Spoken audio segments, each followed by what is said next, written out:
Alright, so a little switch up on day 3. I'm gonna just do little video diary moments throughout the day because I think it might be shorter in length and all that. Um, me not knowing how to be an introvert is seriously getting me over. Wait, no, I don't want to curse. Me not knowing how to be an introvert making my life miserable. I'm doing all the things that I used to do to help me cope through difficult situations, and everything is backfiring because I can't handle those things as an introvert. So, there's that. My friend Emmy is going to be coming over. I took a walk to the park. I was on the swings. I was listening to my music. I really liked doing that, and so uncomfortable. Oh my gosh, the anxiety is so bad. So bad. Insanely terrible and bad. Because, I was, I had a death grip on the chains of the swing, because I felt so uncomfortable. I literally had to close my eyes. And I basically, when I'm in public now, I kind of have to I have to do the things that, even if I'm out in public and doing something I like, if it's something that I find very difficult, or extremely uncomfortable, or something that bothers me to an extreme degree, I get a headache, but also, I have to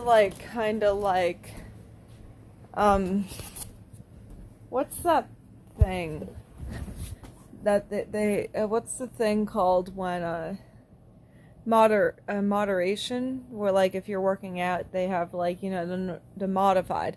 I have to kind of modify everything I do in public that I used to do in public that I was fine with, because I can't handle it, and it's I'm trying to kind of get over it, my introvertness, I guess, by doing things that are making me, I'm leaning into the uncomfortableness, but it's really, really hard on me.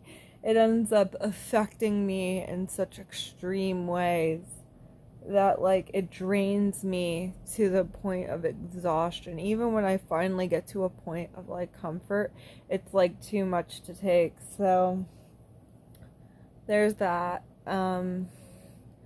Talked to my friend Emmy last night about her coming over and hanging out since she hurt her arm and got a stretched muscle or something, something minor, but that hurt her, so she had to get take a day off from work and school, and so she's just supposed to rest it, and so she can drive fine though, so she is gonna come visit me, and we're gonna hang out and not be alone together, which is gonna be good, but I'm also kind of dreading it because I just took a walk for 2 to 3 hours out in public, and it totally drained me to extreme levels. So I'm happy I'm gonna be seeing her, but at the same time I do not have the energy to talk or really interact, and speak of the beautiful devil.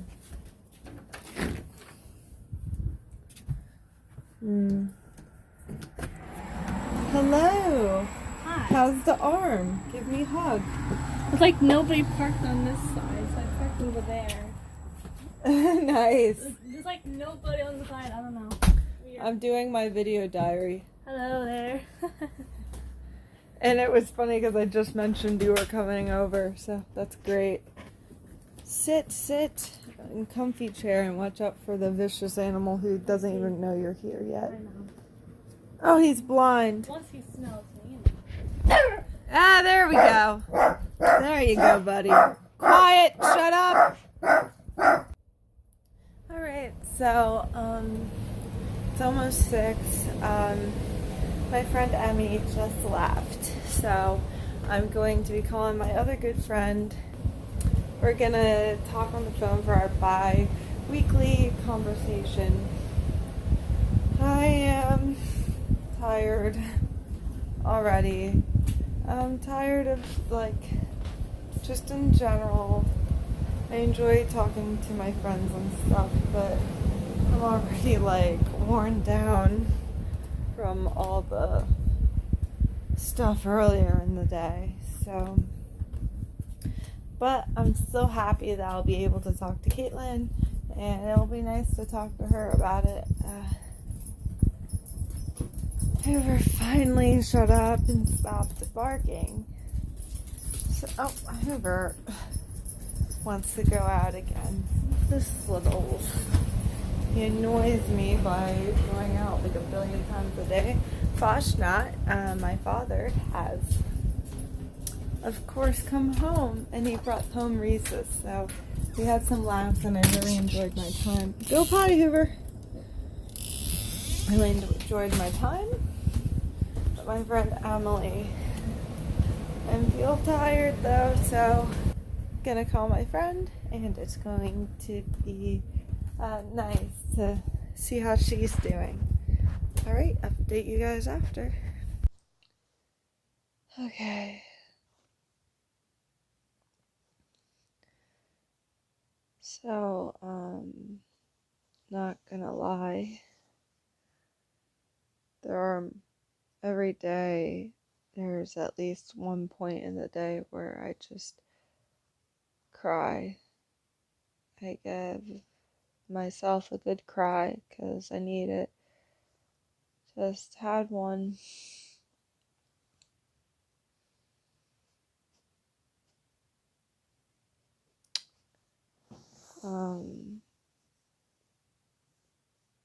I don't even know what to say.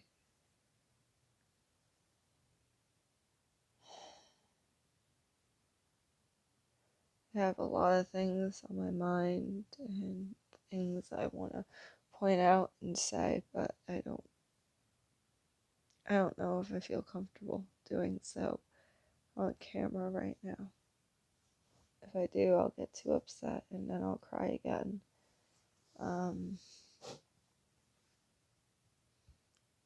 Crying is healthy, and this is a very, very difficult time for me, and it's not permanent. Nothing is, but that doesn't change how difficult the situation is. This is a temporary problem, a temporary issue. But really, really bad situations and very, very bad events can have permanent, lasting effects. And it sucks.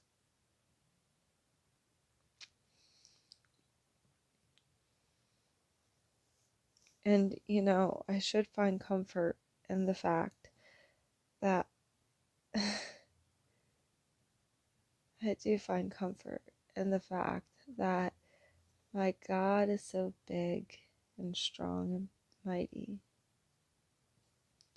Jesus has brought me through so much, and right now I think the best comfort I have is just remembering what he told me in a dream. I remember when Jesus came and visited me in a dream. Oh, long time ago, years and years ago. And even though at the time there was nothing really eventful or bad happening in my life to even really warrant a visit from the J-Man himself, he did. And that dream, meeting Jesus, has had such great lasting effects and has given me supreme comfort in really bad situations like this, because no matter how horrible people can be and how horrible a person can hurt another, and the justice system is kind of what messed up, and you know, things aren't the way they should be, but that's to be expected in the fallen world we live in. But there's still hope, and I hang on to that, and I find that comfort, but that doesn't make everything that I feel and think, it doesn't make it any less difficult. In fact, it's extremely difficult. I have little battles with myself on a day-to-day basis to do what I need to do, but also take it easy. And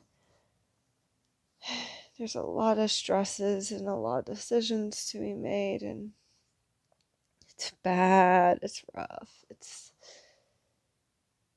not gonna lie, it's very, very difficult.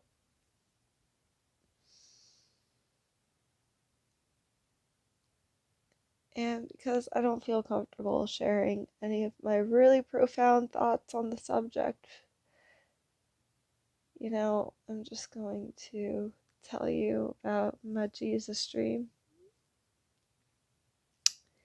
It was in the middle of an even more bizarre dream. I'm a person who has very odd and bizarre dreams, or especially at the time, and beyond that. And I was running, it was kind of like a dark space, not really dark per se, but it was the space. It was, I had this dream going on, and then I ran into this area and there was nothing. And from my memory, there might have been something, but I remember distinctly running and then looking over and seeing Jesus. And I immediately bowed down and I said, I was just like in awe, and I saw Jesus, and I just bowed my head and I said, I'm sorry for everything I've ever done in my entire life, So I was basically, I bowed my head and I was just like, I'm sorry for everything wrong I've ever done in my entire life. And I was kind of like, anxious, I'm like, oh crap, and I just remember that he put his hand on my shoulder and I looked up at him and he just had this look on his face. It was so happy. It was like the most incredible thing because he looked at me with such love, such joy, such happiness. Like I was the best thing in the entire world. This genuine kindness and affection and love, and just the look on his face was just like I was the most incredible thing. And I looked at him and he put his, I already said, he put his hand on my shoulder and he said, like, I forgive you. And then he said, and I think it was a little awkward. I think I was just kind of like, I either said thank you or, you know, something. I might have said thank you, or I might have just been quiet. And then he said, why don't you believe me, child? I love you. And it was just the look. He looked at me like he loved me, like he loved me so much. And that is such an incredible dream and experience to have because it really was him. And I probably awkwardly said thank you or okay. And he just smiled friendly and pointed me on my way, and I continued my bizarre dream as it was. I wish it was so quick, and I really, really wish that I could have got a hug. I would have loved a hug from Jesus. He's so cool, so kind, and it just made me realize that he loves everybody the way he looks at everybody the way he looked at me. I am just a speck of dust in a world of it's just,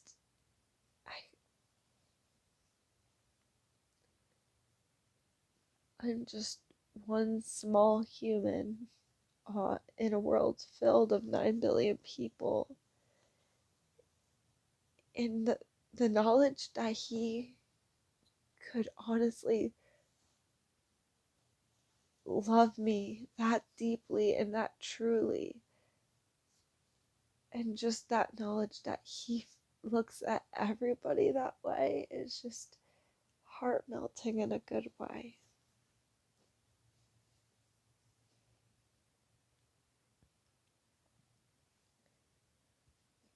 There's a lot of bad things in this world, but there's also a lot of good.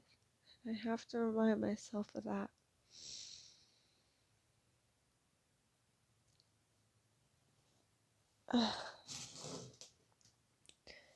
And I don't really see myself as a victim in what happened to me. Really, not at all. Like, maybe I was, but I don't really think about it that way. I don't. Not at all. I'm just a person who had something. Trying to not swear. I'm just one of the. I'm just a person who got hurt severely. But everybody does get hurt to some degree. Not the only one. It's just what happens in this life.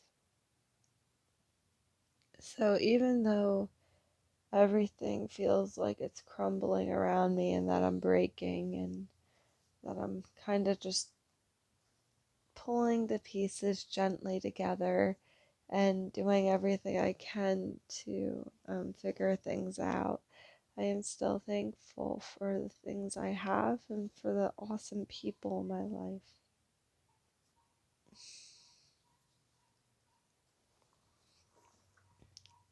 This won't keep me down. I won't let it.